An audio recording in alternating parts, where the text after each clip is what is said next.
Buenos días, pueblo de Dios. Estamos aquí en esta mañana, un domingo más, para tratar de traer un mensaje que sobre todo pueda llenar nuestros corazones. Aquí detrás mía tengo 4 velitas y 2 de ellas están encendidas.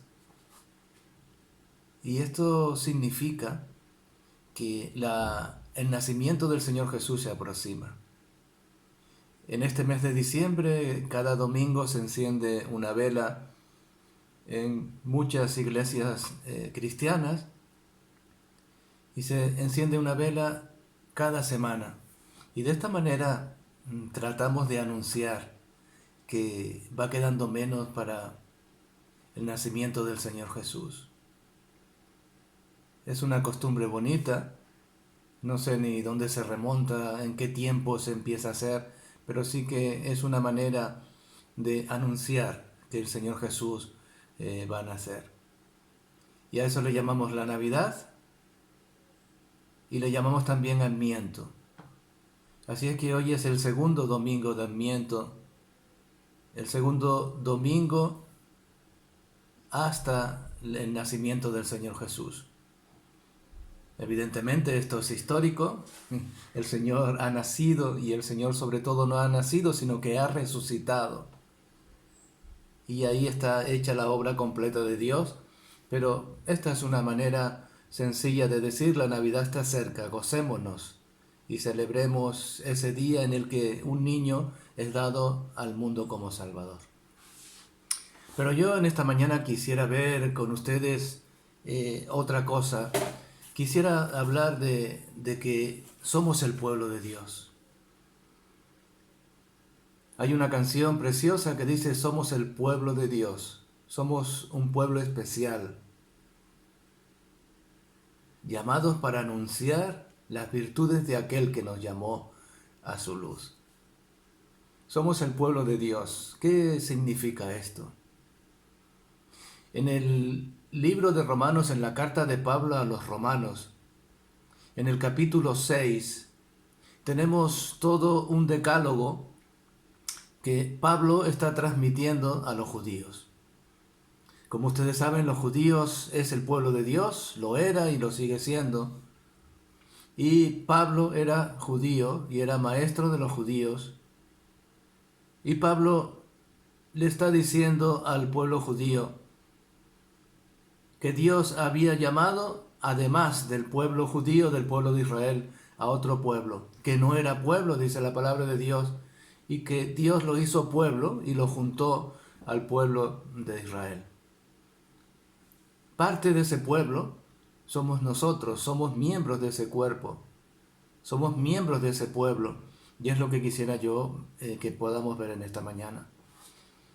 Y ahí en ese capítulo 6 de Romanos, en el versículo 30 y hasta el versículo 33 encontramos: ¿qué pues diremos? ¿Que los gentiles que no iban tras la justicia han alcanzado justicia? Es decir, la justicia por la fe. Mas Israel, que iba tras una ley de justicia, no la alcanzó. ¿Por qué? Porque iban tras ella no por fe, sino como por obras de la ley. Pues tropezaron en la piedra de tropiezo, como está escrito: he aquí pongo en Sión piedra de tropiezo y roca de caída. Y nos dice la palabra de Dios: he aquí que los gentiles que no iban tras la justicia han alcanzado justicia. Esto es por la fe, dice la palabra de Dios. Un pueblo que no era pueblo de Dios ha alcanzado justicia por la fe. Y aquí está la diferencia. En Efesios, en el capítulo 2 y versículos 5 al 8 encontramos lo siguiente: el que creyere en él no será avergonzado, porque aun estando nosotros muertos en pecado, nos dio vida juntamente con Cristo. Por gracia sois salvos. Y juntamente con él nos resucitó y asimismo nos hizo sentar en lugares celestiales con Cristo Jesús. ¿Para qué? para mostrar en los siglos venideros las abundantes riquezas de su gracia en su bondad para nosotros en Cristo Jesús. Porque por gracia sois salvos por medio de la fe, y esto no es de vosotros, pues es don de Dios. En Juan, en el capítulo 1 del Evangelio según San Juan, en el versículo 12 encontramos: mas a todos los que le recibieron, a los que creen en su nombre, les dio potestad de ser hechos hijos de Dios. La palabra eclesia es una palabra que viene del griego y que en el principio significaba simplemente asamblea. Los pueblos reunían a determinadas personas, y a veces políticos o personas importantes, y se reunían en asamblea para discutir las cosas importantes de la sociedad en la que vivían. A esto se le llamaba iglesia en el principio. Pero habiendo visto este significado, es la hora de ver lo que significa en la palabra de Dios la palabra iglesia. Y sobre todo lo que significa esta palabra en la era de la gracia. ¿Qué significa la palabra iglesia ahora en el tiempo que vivimos, en el tiempo de gracia, en el tiempo en el que el favor gratuito de Dios se extiende a los hombres por medio de Cristo Jesús? Ese es el tiempo en el que nosotros estamos viviendo. Y aunque esta palabra sigue significando asamblea, ahora tiene un significado especial que se menciona por más de 100 veces, más de 150 veces en el Nuevo Testamento. Teniendo como miembros a todos los nacidos de nuevo. Esto es, todos aquellos que han confesado con su boca y creyeron en Jesús y creyeron que Dios le levantó de los muertos en Romanos 10:9.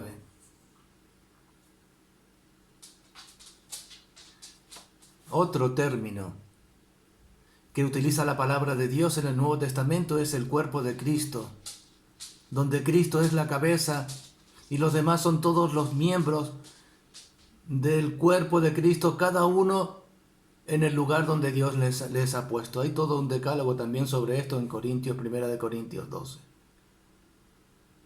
Muchos pasajes de la Biblia nos explican que el pueblo de Dios, que la iglesia no es tanto un lugar físico donde se reúne un grupo de gente, aunque ese término también se utiliza, sino que es más bien el grupo de aquellos que han nacido de nuevo. La iglesia es el número total en el mundo entero de todos aquellos que han confesado con su boca, dice la palabra de Dios, que Cristo es el Señor.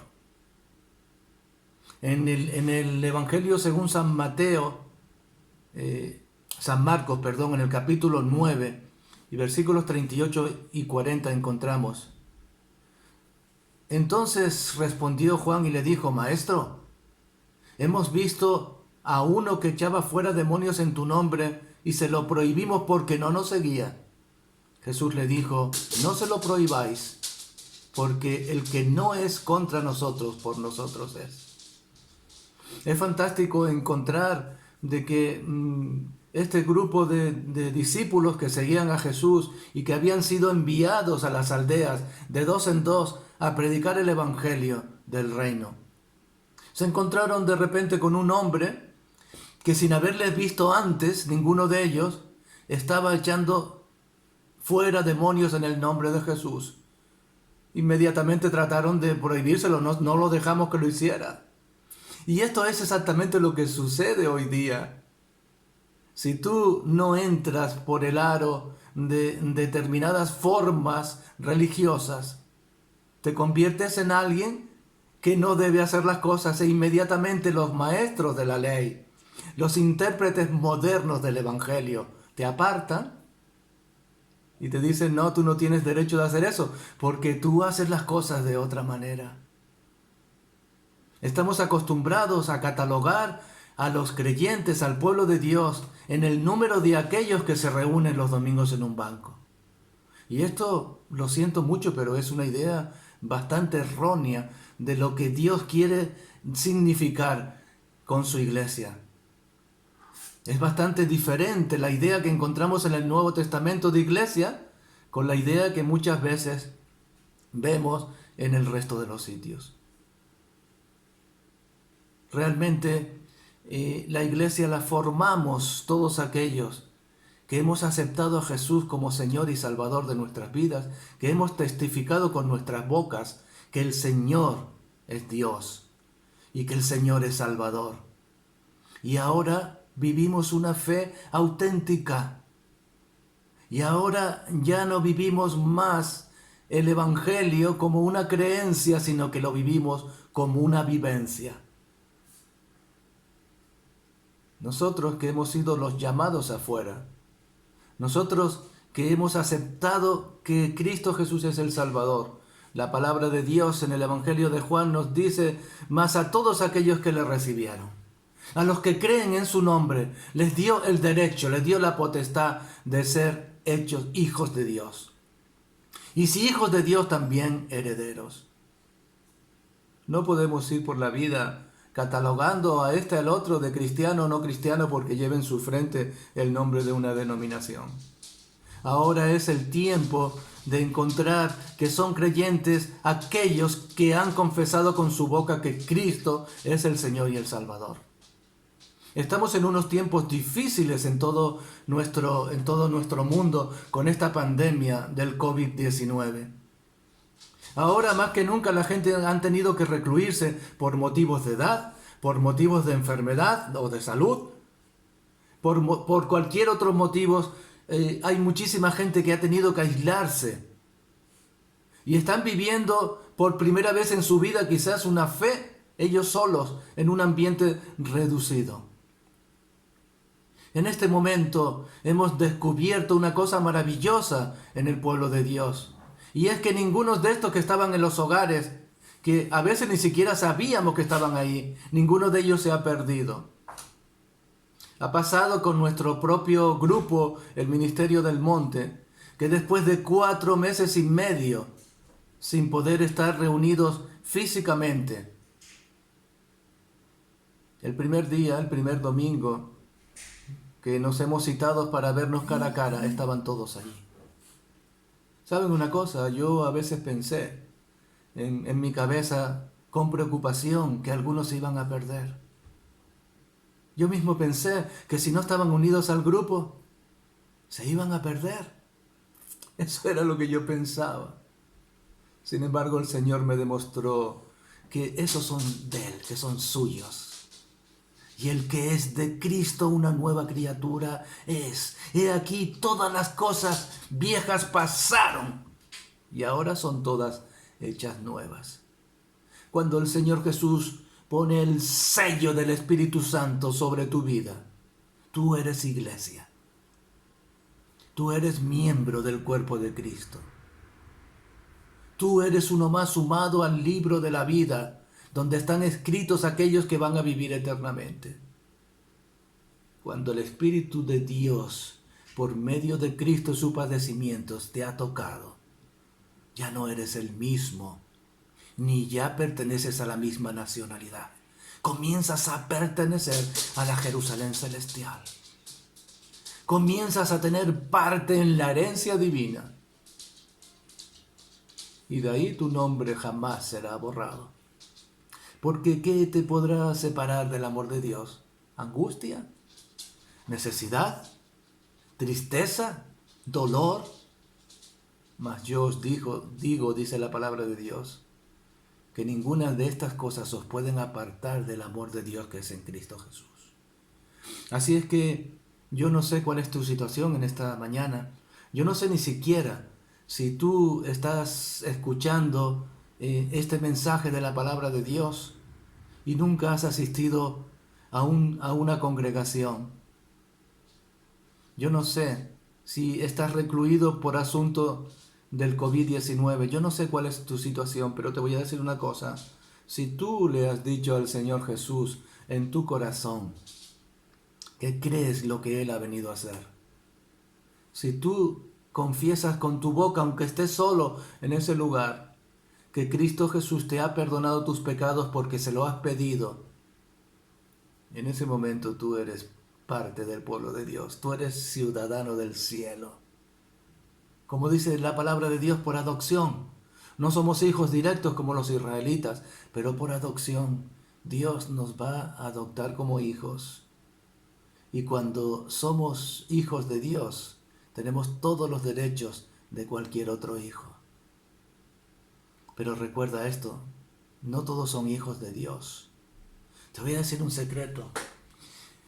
Todos los hombres somos criaturas de Dios. ¿Qué significa esto? Que todos nosotros hemos sido creados por el Creador, por Dios. Pero no todos los hombres son hijos de Dios. Dios tiene a todas sus criaturas de su creación, pero Dios tiene a sus hijos por adopción. Y solamente hay una forma de convertirte en hijo de Dios, y es reconociendo que Cristo Jesús ha muerto por ti. Es el único camino, no hay otro camino, no hay otro camino. Y las personas tienen la tendencia a pensar que al final todos vamos a entrar en el reino de los cielos. Esos son bulos que se extienden por personas que no comprenden la Biblia ni quieren comprenderla. No todos iremos al cielo. Fíjate bien lo que te digo. No todos iremos al cielo. Pero sí iremos al cielo todos aquellos que hemos aceptado al Señor Jesús como Salvador y Señor de nuestras vidas. Eso sí que tenemos el acceso al reino de los cielos. E inmediatamente dice la palabra que somos tomados como hijos de Dios y como herederos de la promesa. Quiero yo en esta mañana que donde quieras que estés, en vez de hacerte un rechazo porque no te congregas conmigo o porque no te he visto nunca en ninguna iglesia, quisiera yo en esta mañana que sepas que el Señor Jesús le dijo a Juan, dejadlo porque el que no está en contra de nosotros está a favor de nosotros. Que el Señor te bendiga, que el Señor te cuide, que el Señor te prospere en todas las cosas de tu vida. En el nombre de Jesús. Amén.